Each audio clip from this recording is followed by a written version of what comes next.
Next Bangla politics, বাংলার রাজনীতি। আসসালামু আলাইকুম। চোর, বাটপার, সন্ত্রাস, চাঁদাবাজ, লুটেরা শ্রেণী সব এক হয়েছে আবারও বাংলাদেশের সাধারণ মানুষকে শুষে খাবার জন্য। 5ই আগস্ট দেশের মানুষ যে স্বপ্ন নিয়ে, যেই আশা নিয়ে, আকাঙ্ক্ষা নিয়ে এই দেশ স্বাধীন করেছিল, জীবন দিয়েছিল, ঠিক আগের 1971 সালের 16ই ডিসেম্বর এবং 1975 সালে 15ই আগস্টের মতো একইভাবে বিজয় ছিনিয়ে নিয়েছে এদেশের সেই এলিট শ্রেণী নামে যাদেরকে আমরা চিনি, সেই শ্রেণী। প্রথম 16ই ডিসেম্বরের পর ভারতের সোনাগাজী থেকে আওয়ামী লীগের যেসব নেতারা ওই পারে পালিয়েছিলেন, তারা এসে হঠাৎ করেই এই দেশের যে মানুষগুলো দেশ স্বাধীন করেছিল তাদেরকে সরিয়ে দিয়ে তারপর চেয়ার দখল করেছিলেন। 1975 সালে যেই বীর সেনানীরা এই দেশকে স্বাধীন করেছিলেন 15ই আগস্ট, তাদেরকে এই দেশ থেকে সরিয়ে দেওয়া হয়েছিল। এরপরে নানান চড়াই উতরাই পার হয়ে তারপর জিয়াউর রহমান ক্ষমতায় গেলেও তাকেও খুব বেশি দিন থাকতে দেওয়া হয়নি। তারপর থেকেই চলছে এই দেশের সাধারণ মানুষের উপরে, এটা কি বলবো, এটা নির্মম একটা পরিহাস এই দেশের, এই জাতির ভাগ্যে। আজকে আমাদের চোখের সামনে সব কিছু হয়, আপনি কিছু বলতে পারবেন না। আপনি যদি বলেন তাহলে আপনি একা হয়ে যাবেন। যাই হোক, যেটাই হোক, আপনাকে এই শ্রেণীর সাথে যারা এই ক্ষমতার কেন্দ্রে আছে তাদেরকে বৃত্তাকার করে তারপর সেখানে ঘূর্ণায়মান হতে হবে আপনাকে। এর বিরুদ্ধে যাবেন, আপনাকে ছুঁড়ে ফেলা হবে। গেল 1.5 বছরে সবশেষ যদি আপনাদেরকে বলি, পিলখানা হত্যাকাণ্ডের একটা বিশাল ঘটনা তো এই দেশে ঘটেছে, তাই না? এবং সেটা নিয়ে একটা কমিশন গঠন করা উচিত ছিল। সে কমিশন গঠন করতে চায় নাই। আমরা ব্যাপক চাপ টাপ দিয়ে অনেক কথাবার্তা বলে টলে তারপরে, এখন হলে সেটাও করতো না, তখন তো তাও কিছুটা চাপ ফিল করতো, এখন এটাও করে না। এখন হলে করতোই না, যা বলে বলুক, এটা বলতে দেওয়া রে। এখন তখন করেছিল, করার পরে দেখেন এই যে সময় চেঞ্জ হলো, কমিশন একটা রিপোর্ট দিয়েছে, সেই রিপোর্ট তারা প্রকাশও করে না, সেই রিপোর্ট অনুযায়ী কোনো ব্যবস্থাও নিচ্ছে না। তো কমিশনরে আপনার এটা করতে দেওয়ার দরকার ছিল কি? করে লাভটা হলো কি? এই দেশের আলেম সমাজ যাদেরকে এখনো পর্যন্ত জেলখানায় রাখা হয়েছে, তাদের নতুন করে আবার ফের জেলে নেওয়ার জন্য, এবং যারা আছে জেলে তাদেরকে এখনো আবার আটকে রাখার জন্য নতুন করে সন্ত্রাস বিরোধী আইনের সেই মামলাগুলোকে জীবিত করা হচ্ছে। কেরানীগঞ্জে প্রথম আলো, অ্যান্টি টেরোরিজম ইউনিট পুলিশের এবং সিটিটিসি এরা মিলে ডিজিএফআইয়ের একটা চক্র কেরানীগঞ্জে, তাদের পূর্বের এক অভিনেতা আছে আলামিন নামে এক ব্যক্তি, তিনি এই বিভিন্ন মাদ্রাসা খুলতো, সে মাদ্রাসা খুলে নিজের মতো করে সেখানে কিছু ওই পোটলা পাটলি বোমা টোমা হাবিজাবি বানানোর যে জিনিসপত্র আছে, এই ধরনের জিনিস নিয়ে রাখতো। নিয়ে রেখে তারপরে একটা বোমা মারার হঠাৎ করে ছোটোখাটো একটা বিস্ফোরণ ঘটাইতো। এই মাদ্রাসার ভিতরে বিশাল বিস্ফোরণ ঘটেছে। তো সেই ব্যক্তিকে দিয়েই, সে ব্যক্তি 2017 সালে একবার মাদ্রাসায় এই কাজ করেছে, 2022 সালে একবার করেছে। তাকে আওয়ামী লীগ কখনো জেলে বেশি দিন রাখেন নাই। বর্তমান সরকারের সময় সে জেলের বাইরেই ছিল, তাকে হঠাৎ করে তাকে দিয়ে নতুন করে আরেকটা সেই একই ধরনের অভিনয় করানো হলো কেরানীগঞ্জে। সেই ব্যক্তি আলেমও না, কোনো ইসলামী দলেরও কোনো কিছু না। তাকে দিয়ে এটা ঘটানোর পরে প্রথম আলো বিশাল করে 5-6টা নিউজ একটার পর একটা এই ডিসেম্বরের 26 তারিখের ঘটনা করে আবার ফের বুঝাইতে চাচ্ছেন। সে পত্রিকার খবর হয়তো আমি কি বলছি আপনারা বুঝতে পারছেন, হয়তো অনেকে দেখেন নাই। আপনারা না দেখলেও এগুলো কিন্তু দূতাবাসে পাঠানো হয়েছে। ডেইলি স্টার, আবার প্রথম আলো এটা তো আবার ইংলিশে করে, ডেইলি স্টার হুবহু ওই নিউজই করে, ওইটা পাঠানো হয়েছে দূতাবাসে। দূতাবাস দেখছে 25 তারিখে তারেক রহমান দেশে ঢুকলো, আর 26 তারিখে আবার ফেরি শুরু হয়ে গেল। এই যে আপনাদেরকে যত তেলবাজিরাজি করছে না প্রথম আলো, ডেইলি স্টার, আপনারা এদের চেহারা খুব ভালো করে জানেন, কিন্তু ভুলে গিয়েছেন। কারণ কি? ওই সেই লুটেরা, চাঁদাবাজ, ধান্দাবাজ, টেন্ডারবাজ সব এক হয়েছে, আবার ফের লুটে পুটে খাওয়ার এক নতুন বন্দোবস্ত শুরু হয়েছে। এটার বিরুদ্ধে কথা বলবেন, আপনি কোনো জায়গায় পাত্তা পাবেন না। আপনাকে সব জায়গা থেকে বন্ধ করে দেওয়া হবে, সব জায়গা থেকে আপনার গলা চেপে ধরা হবে। আপনি যেন মানুষের জন্য, এই দেশের কোনো রাজনীতিবিদ, কোনো কেউ যারা ক্ষমতায় ছিল, কেউ কোনোদিন আপনাদের জন্য, এই দেশের মানুষের জন্য কিছু করে নাই। এই যে আমাদের দেশে বন্যা হয় না, এই বন্যাটাও রাজনীতিবিদদের জন্য আশীর্বাদ। বন্যায় আপনার সব কিছু হারায় যায়, কিন্তু আপনার এলাকার চেয়ারম্যানের ঘরে আগের চাইতে আরও বেশি সম্পদের পাহাড় হয়। আপনার এলাকার যে ইউএনও আছে, আপনার এলাকার যে ডিসি আছে, সবার ঘরে ঘরে টাকা। সবচাইতে বেশি লাভবান হয় দুর্যোগ ত্রাণ মন্ত্রণালয় আছে না, এদের পুরো পরিবার দোয়া করতে থাকে পুরো সারা বছর, কখন বন্যা আসবে, বর্ষা আসবে, জলোচ্ছ্বাস হবে, ঘূর্ণিঝড় হবে, এদের ঈদ লেগে যায়। আপনার চিকিৎসার জন্য আপনাকে সরকারি হাসপাতালের ওই বেডের নিচে যে জায়গা আছে, ওইখানে স্বেচ্ছেতে জায়গায় প্রস্রাব পায়খানার মধ্যে আপনারে ফেলে রাখা হয়েছে। আপনার ট্রিটমেন্ট হইল না হইলে এটা নিয়ে কেউ চিন্তা করে নাই, কারণ তাদের পাতলা পায়খানা হইলেও সোজা সিঙ্গাপুরে যাওয়ার ব্যবস্থা করা আছে। এটাই আমার সেই দেশ। সেখান থেকে মনে হয়েছিল যে আমরা বোধহয় বের হয়ে একটা সুন্দর একটা জায়গায় যাব। কেউই চেষ্টা করে নাই। এই যে 2 দিন পর পর ভূমিকম্প হয় না, আল্লাহ না করুক, এটা আপনাদের জন্য একটা বিশাল সংকেত। এই সংকেত দিয়ে বোঝানো হচ্ছে যে 2200 মানুষকে আপনাদের চোখের সামনে মারা হয়েছে। সেই রক্তের সাথে আপনারা বেইমানি করেছেন নিজেদের চেয়ারগুলো পেয়ে। তারপর খুব সুখে আছেন মনে করেন, এত সুখ মনে করার কিছু নাই। ওই যে আগার গায়ে, ওই যে গাজীপুরে বৃদ্ধাশ্রমগুলো আছে না, যায় দেখেন, কোনো রিক্সাওয়ালার মা ওই জায়গায় নাই। আপনাদের মতো চেয়ারে বসে থাকা মানুষকে তার শরীরের ক্যান্সারের এই যে একটা কেমোথেরাপি দিতে গেলে এই সরকারি হাসপাতালে মহাখালীতে যায় দেখেন, নিজের চোখে দেখেছি। হাসপাতাল নিয়ে অনেক নিউজ আছে আমার, যে দেখেন কিভাবে বসিয়ে রাখা হয়েছে তাদেরকে। টাকা দিতে হয়, না দিলে কেমন সিরিয়াল পাওয়া যায় না। ঢাকা মেডিকেলে একটা ছোট্ট একটা বেডের জন্য কত কান্নাকাটি, এর তদবির ওর তদবির, নানা তদবির ছাড়া কেউ এখানে যা থাকতে পারবেন না। ট্রিটমেন্ট নাই। এই যে মানুষগুলির ওইখানে এই কষ্ট দেন না, কষ্ট দেওয়া নিজে সিঙ্গাপুরে ট্রিটমেন্ট নেন, এই জন্য আপনাদের বাবা মাদেরকে যা এই বৃদ্ধাশ্রমে থাকতে হয়।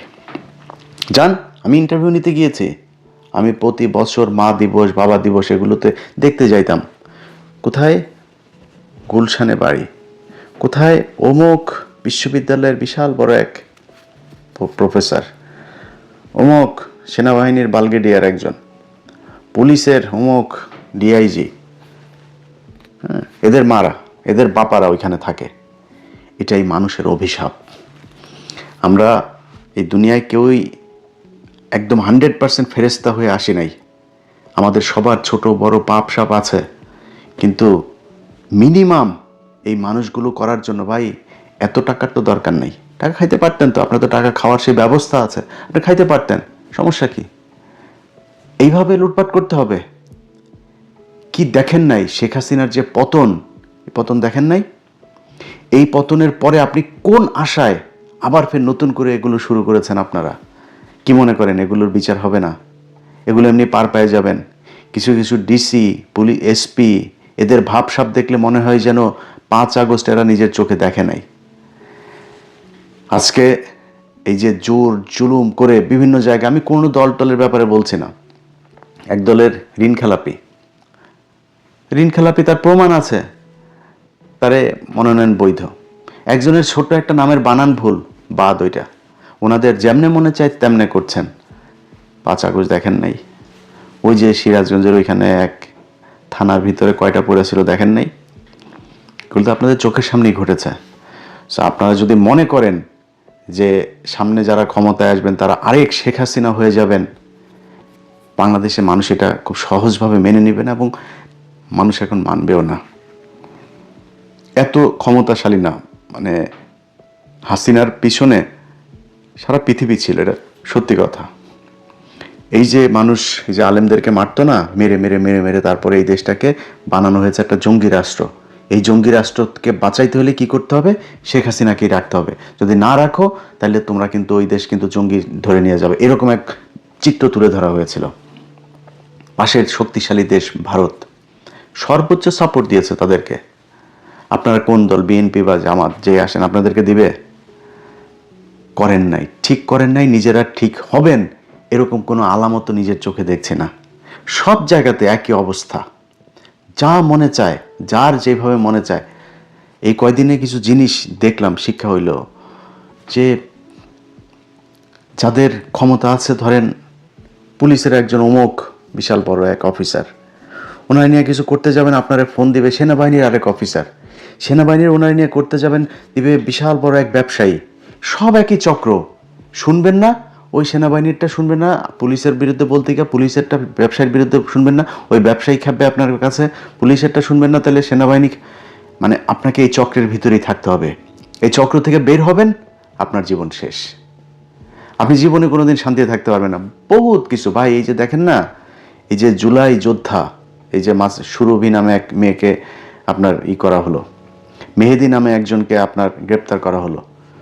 গতকালকে আমি বাংলা ভিশনের নিউজে দেখলাম, সেই নিউজের মধ্যে লেখা যে ওই এক জুলাই যোদ্ধা, তাকে খুঁজে পাওয়া যাচ্ছে, নিখোঁজ জুলাই যোদ্ধাকে পাওয়া গেল মাদক নিরাময় কেন্দ্রে। তো আমার কিউরিওসিটি জাগলো যে আসলে ঘটনাটা কি হয়েছে এখানে। আপনারা এবার খোঁজ নিয়েন, যারা এনসিপির ভাইরে আছেন, কারোর পক্ষেও নাই ভাই আর বিপক্ষেও নাই ভাই, বলে টোলা আর কারোরে খেপাইতেও চাই না। কারণ আমি একদম আমার ভিডিওর ধরনই চেঞ্জ করে ফেলেছি। কারোর নাম ধরে কোনো কিছু বলবো না, আর কারোরে না। এই দেশের এই বিশাল চক্রের কাছে ভাই পরাজিত হয়ে গিয়েছে। এদেরকে আপনি যদি নাকি সমীহ করে না চলেন, এদের বিরুদ্ধে সরাসরি কথা বলবেন, আপনার কোনো অভিযোগ আছে এদের বিরুদ্ধে, সেটা আপনি প্রচার করবেন, প্রকাশ করবেন, সংবাদ করবেন, যাই করেন, এটার জন্য আপনাকে পে করতে হবে। সেই ঝুঁকি কয়জন নিবে বলেন? কেন নিবে? কোনো কারণ আছে নাকি এত ঝুঁকি নেয়ার? যদি ঝুঁকি নেওয়ার কাজ হইতো, এই দেশে মানুষ জীবন দিতে পারে, জীবন দিয়ে দেখিয়েছে। কিন্তু সেই উপর তলার সেই লোকজনের কাছে আবার এই দেশের মানুষ জিম্মি হয়ে গিয়েছে। বলেন, এই 15টা বছর এই দেশের সমস্যাটা কি ছিল? এই দেশটা স্বাধীন হইল কেন? এই দেশে কি সমস্যা হচ্ছিল এটা জানেন কি না? আমি এই মূল আজকে এই যে বিপ্লবটা ব্যর্থ হইলো, এটার মূল আমি দায় দিব হচ্ছে এই যে এনসিপির যে কজন আছে তাদেরকে। এনসিপির আজকে একজন নেতা, সে আজকে বলেছে আমার বিরুদ্ধে সে ব্যবস্থা নেওয়া চায়। তো উনি আমার বিরুদ্ধে এই ভালো হয়ে গেছে, তো এই জন্য বাজেভাবে বললাম না। উনি আমার বিরুদ্ধে কি ব্যবস্থা নিতে চায় এটা উনি ভালো করে বলতে পারবেন। তবে ওনাদের বিরুদ্ধে কি ব্যবস্থা সামনে হয়, এটার জন্য আমার মনে হয় আমার উপরে ভরসা করা লাগবে না, মানে আমার কিছু করা লাগবে না। এমনি আপনারা দেখবেন অনেক ব্যবস্থা আপনাদের বিরুদ্ধে নেওয়া হচ্ছে। মাত্র তো মানে ওই কি বলে হলফনামা আর হচ্ছে আয়কর রিটার্নের মধ্যে জালিয়াতি, টাকা পয়সা তো আরও আছে, ওগুলির ব্যাপার আসবে না সামনে? পাগলের মতো ঘুরতে থাকবেন, এই চরকার মতো ঘুরবেন পাগল হয়ে। তারা এখন আমারে এটার ব্যবস্থা চেয়েছে। তবে এটা আমারের বিরুদ্ধে ব্যবস্থা না চায়া, মনে করেন আমি সরকারের সমালোচনা করেছি, বা ধরেন প্রথম আলো ডেইলি স্টারের ঘটনায় উস্কানি দেওয়ার কারণে নাকি আমার বাংলা এডিশন বন্ধ করা হয়েছে, ফেসবুক ডাউন করা হয়েছে, ইউটিউব ডাউন করা হয়েছে। বুঝলাম আপনি ডাউন করলেন, যদি এটা সত্যি হয়। তো শেখ হাসিনার এই যে বাংলাদেশ আওয়ামী লীগ, বাংলাদেশ ছাত্রলীগ, সব কটা পেজ, ওদের নেতা যারা আছে, এই যে আরাফাত সহ ওবায়দুল কাদের, সবার পেজ বাংলাদেশ থেকে দেখা যায়। সার্চ দেন, দেখা যায় কিনা। সেখানে কি বলে? পুরো বাংলাদেশকে তারা করে দিতে বলে না, টার্গেট করে কাদের নাম বলে না, কি করতে হবে এগুলি বলে না। আমি এমনি ফেসবুক ইউটিউবে বহুত আছে, যে কারণে কথাবার্তা সেন্সর করে বলছি আর কি। কি বলে না শেখ হাসিনা, শোনেন না আপনারা কি করতে বলে, ধরে কি করতে বলে শোনেন তো। তো তাদের পেজ আর ইউটিউব চ্যানেল কেন বন্ধ হয় না? সমস্যাটা হচ্ছে আপনি ওইসব নিয়ে যা মন চায় বলেন, রাষ্ট্র নিয়ে যা মনে চায় বলেন, আপনি ব্যক্তি যে দুর্নীতি করছে তার নিয়ে আপনি কিছু বলতে পারবেন না। এখন হাসিনার কথা তো কেউ শুনবে না, হাসিনার কথার বাংলাদেশে কোনো ইয়েও হয় না, কার্যকারিতাও নাই, ওইটারে নিয়ে কোনো পাত্তাও দেয় না, ওইটারে নিয়ে কিছু না করলেও সমস্যা নেই। কারণ আমরা যেটা বলি এটার তো মানে আবার মানুষের কাছে তো মূল্যায়ন আছে, মানুষ তো সেটা শোনে, মানুষ সেটার উপরে পদক্ষেপ চায়। এখন আমরা বললে সমস্যা, যে কারণে আমাদের কথা শোনা যাবে না। তো যেই এনসিপির যেই নেতারা আজকে আমাদের ব্যাপারে কথা বলছেন, আপনাদেরকে অনেক সময় দেওয়া হয়েছে ভাই, আপনাদের প্রতি আমি যে পরিমাণে ধৈর্য দেখিয়েছি এত ধৈর্য কারোরে দেখায়নি। কারণ কি, আপনারা এই 5ই আগস্টের মহানায়ক, এখন মহা খলনায়ক, এই মহানায়কদেরকে আমরা তাদের চুরি চোরটামি যা যা আছে সব কিছু আমরা সেন্সর করেছি, যে যাক এটা অন্তত ইয়ে হয়ে যায়। প্রথম দিকে আপনাদের মনে আছে না, দেশের সর্বোচ্চ আদালতের বিচারক 2 ঘন্টার নোটিশে বলল সব রাজুতে আয়, রাজুতে গেল, 2 ঘন্টার নোটিশে সব বিচারকদের করে দেওয়া হলো। আমি ওটা বিরোধিতা না, ওইটাই করা উচিত ছিল। আওয়ামী লীগ যেটা বলে ওদের ক্ষমতা থেকে গেলে পরের দিন কি করতে হইতো, ওইটা করা উচিত ছিল, এটা করেন নাই বলে আজকে এই সমস্যা। আপনি একটা ঘরের ভেতরে ঢুকেছেন সাপ মারার জন্য, সেই সাপ আপনি ঘরের ভেতর দেখছেন, রেখে দিয়েছেন, তার নামের ওইভাবে যে তার গর্তের ভেতর, তো গর্ত থেকে রাতে বের হয়ে আপনাকে কামড় দিবে, এই হুঁশটুকু আপনাদের হওয়া উচিত ছিল, আপনারা করেন নাই। 5 তারিখের পরপর কিছু কিছু নেতা আপনার বিশাল আকারে আওয়ামী বিরোধী মুজিবের ছবি টবি করে হঠাৎ করে চুপ, মানে 1 মাসের মধ্যে সব চুপ। কেন চুপ হয়ে গেল? কারণ ওই যে ওদের মাথায় ঢুকানো হয়েছে যে বাবা এই যে সবাই দেখো কিভাবে চলছে, কিছু টাকা পয়সা লাগবে, টাকা পয়সা কামাও, এইসব বন্ধ করো। টাকা পয়সা কামানোর ভেতর ঢুকিয়েছে, ঢুকাইতে তারা বলেছে যে আর এরকম করবি তাহলে কিন্তু ওই যে টাকা, ওই যে এখানে গিয়েছিলি, এখান থেকে টাকা আনছিস 2 কোটি, এখান থেকে 50 লাখ, এগুলো সব ভিডিও কিন্তু আছে। একদম চুপ করাই দিল, চুপ করাই দিয়ে তারপরে তাদেরকে দিয়ে শুরু করালো, সুশীল বানায় ফেললো হাসনাতকে। একমাত্র এদের ভেতরে হাসনাত এখন পর্যন্ত, মানে আমি যতটুকু চারিদিক ঘেটে টেটে প্রমাণ যতটুকু আমার মাথায় এসছে, হাসনাত ঠিক আছে। হাসনাতকে ওয়াকার ডেকে নিয়ে গেল, রিফাইন আওয়ামী লীগ নিয়ে আসতে হবে। হাসনাত রাজি হয় নাই, বের হয়ে সে ফেসবুকে পোস্ট করলো। তারপরে আরেক মাল আবার তার 1 ঘন্টা পরে পোস্ট করলো, হাসনাত যেটা বলেছে সেটা মিথ্যা কথা। হাসনাত কি দুদু খায়? হাসনাত মিথ্যা বলেছে ওয়াকারের ব্যাপারে, তুমি সত্যি বললা।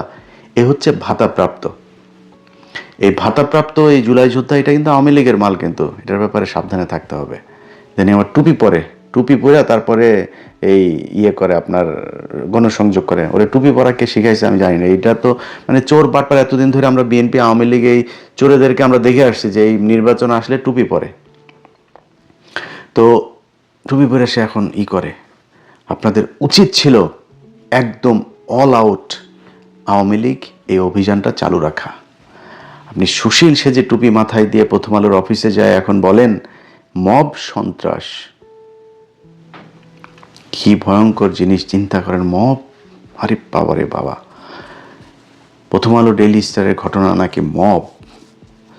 তাই যদি মব হয় তাহলে এই যে হাসিনার যে গণভবনটা, এটা তো বাংলাদেশের রাষ্ট্রের সম্পদ, সংসদ ভবনটা আপনাকে কি করেছিল? ওইটা কি পিনাকি ইলিয়াস বলেছিল নাকি যে ভাঙতে? কারা ভাঙলো? গতকালকে রাত্রে এই যে স্বেচ্ছাসেবক দলের একজন নেতাকে মারা হলো, পিনাকি ইলিয়াসের লোক ছিল। হাদিকে মারল, পিনাকি ইলিয়াসের লোক ছিল। পিনাকির আর ইলিয়াসের ডাকে যদি নাকি মানুষ কোথাও যেয়ে থাকে, যা যা করেছে এটা বাংলাদেশে করা উচিত। এটা যদি করা হয় এই দেশ শান্ত থাকবে। আপনি ছায়ানট বলেন, উদীচী বলেন, প্রথম আলো বলেন, ডেইলি স্টার বলেন, এরা বাংলাদেশের কোনো কিছু না। এরা ভারতীয় গোয়েন্দা সংস্থার প্রতিষ্ঠান, বাংলাদেশের বিরুদ্ধে সবসময় কাজ করে। আমরা তো বলি নাই যে যমুনা ভাঙেন, বসুন্ধরা ভাঙেন, মেঘনা ভাঙেন, আমরা তো বলি নাই। বলেছি নাকি? কেন বলিনি? কারণ ওইটা সমস্যা না। ওই সমস্যা আপনি বাংলাদেশের সব ব্যবসায়ীর একই সমস্যা, কিন্তু এগুলোর সমস্যা বাংলাদেশে আর টিভি পত্রিকা চ্যানেল আর কিছু নাই। এদের বিরুদ্ধে কেন বলে? কারণ আছে তো। এই জিনিস আপনারাও জানেন, আমরাও জানি, বাংলাদেশের মানুষ সবাই জানে। আপনারা এখন আমাদেরকে নতুন করে জানাইতে যাচ্ছেন এটা বাংলাদেশের গণমাধ্যম। গণমাধ্যমকে কিছু বলা যাবে না। গণমাধ্যম আপনারা ভেঙেছেন, 71 টেলিভিশন, আপনারা সময় টিভি ভাঙচুর করেছেন, আপনারা গাজী টিভি ভাঙচুর করেছেন, আপনারা করেছেন। তখন কোথায় ছিল? সময় পার হয়ে গিয়েছে। সেই সময় পার করে আপনারা এখন সুশীল সেজে এগুলোকে মব বানিয়েছেন সেদিন থেকে সেটা মারা শেষ। এই দেশের পরিবর্তনের যেই স্বপ্ন এই দেশের মানুষ দেখেছিল, ওই স্বপ্ন ওই দিনই শেষ হয়ে গিয়েছে, যেদিন আপনারা রেকগনাইজ করেছেন যে এটা হচ্ছে মবতন্ত্র। কিসের মবতন্ত্র? এটা বিপ্লব। এই বিপ্লবকে আপনারা অস্বীকার করেছেন, অতএব আপনার অস্তিত্ব বিলীন হয়ে যাবে, আমি বলে দিলাম। এই জুলাইকে যারা ইস্টাবলিশ করতে পারেনি তাদেরকে ৭১-এ ফিরে যেতে হবে। ৭১-এ ফিরে গেলে কি হবে? ৭১ আওয়ামী লীগের। এই ৫০ বছরে তারা এমনভাবে ইতিহাসকে আপনার টেম্পারিং করেছে, এটারে করাপ্ট করতে করতে করতে করতে করতে করতে এটা তার কিছু নাই, এটা শুধুই আওয়ামী লীগের এক ইতিহাস। এই ইতিহাসে জিয়াউর রহমান রাজাকার, এই ইতিহাসে খালেদা জিয়ার সাথে জাঞ্জুয়ার ঘটনা বানিয়েছে। এই ইতিহাসের যদি নাকি আপনি মেনে যদি বাংলাদেশকে রাখতে চান, তাহলে শেখ হাসিনা ছাড়া ৭২-এর সংবিধান ছাড়া আর বাংলাদেশে কোনো কিছু নাই। শেখ হাসিনা যদি থাকতো তাহলে তারেক রহমান আজকে তার মায়ের লাশটাও দেখতে যেতে পারতো না। যারা ৭১ নিয়ে এত চিল্লাচিল্লি করেন, তাদেরকে এই ২৪-এর কারণে আজকে দেশে যাওয়ার সুযোগ পেয়েছেন। আজকে যে বড় বড় গলায় কথা বলেন, এটাই ২৪-এর কারণে বলতে সুযোগ পেয়েছেন। তো যাই হোক, যারা বিপ্লবী ভাইয়েরা যেটা ভালো মনে করেছেন, এটার জবাব আপনারা পেয়ে যাবেন। জামাতের সাথে যুক্ত হতে হয়তো কিছুটা শান্তিতে থাকবেন কিছুদিন, এরপরে দেখেন নির্বাচন এসছে, তো লেটস সি কি হয়। আমরাও তো আছি এই দেশে, ইনশাল্লাহ দেখা হবে। আল্লাহ হাফেজ। ভিডিওটি ভালো লাগলে লাইক, কমেন্ট, শেয়ার করে সাবস্ক্রাইব করুন।